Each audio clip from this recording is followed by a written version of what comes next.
You know, if today has taught me anything, it's that I need to curl up into a ball, die, and then never make a prediction in a video ever again. So here I am making another prediction video. You know what, I genuinely had this video scheduled to go out at 5 PM UK time. That would have been the exact same time Williams made the announcement that Logan Sargeant would be dropped on Iraq, and in his place, for the rest of the season, would be this guy. Franco Colapinto was next in line for promotion in the Williams Junior Academy. The Argentine driver spent 2 seasons in Formula 3, picking up a total of 4 wins in that time and achieving the best championship finish of 4th in 2023. That's for him promoted into Formula 2 for this season, where the rookie secured his first victory in the Imola sprint race, and as of now sits 5th in the standings on 92 points. So he's okay. But Formula 1 material? I'm not particularly convinced, but apparently Williams are in what has to be the most insulting thing to happen to Logie Bear yet. Don't get me wrong, I hold nothing against Colapinto here, besides the fact that maybe he's from Argentina. Honestly, good luck to the boy, and I hope he does well. But what in the flying realm of are Williams thinking here? Logan Sargeant had to go, fully agree with that. He was picking up pieces of barrier quicker than Stephen Hawking was rolling over people's toes on Epstein's Island. Williams has sat 9th in the standings and stand a chance at taking 8th away from Alpine. Maybe even, with a few miracle races, could look at challenging the likes of RB and Haas.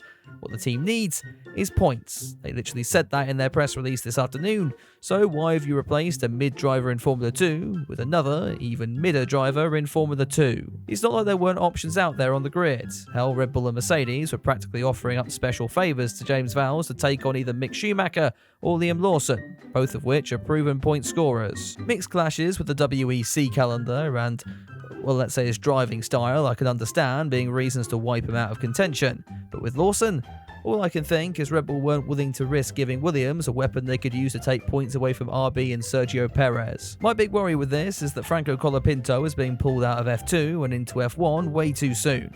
Granted, Monza's a pretty nice stepping on point. It's basically put your foot down and avoid Lance Stroll for 50 or so laps.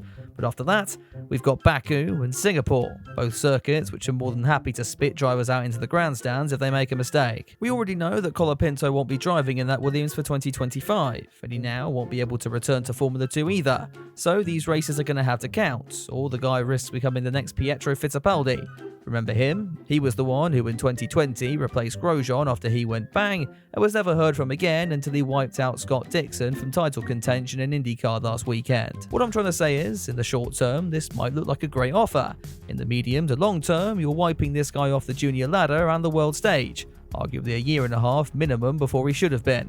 I don't know why James Vowles has spent his Tuesday smoking asbestos, but this isn't it.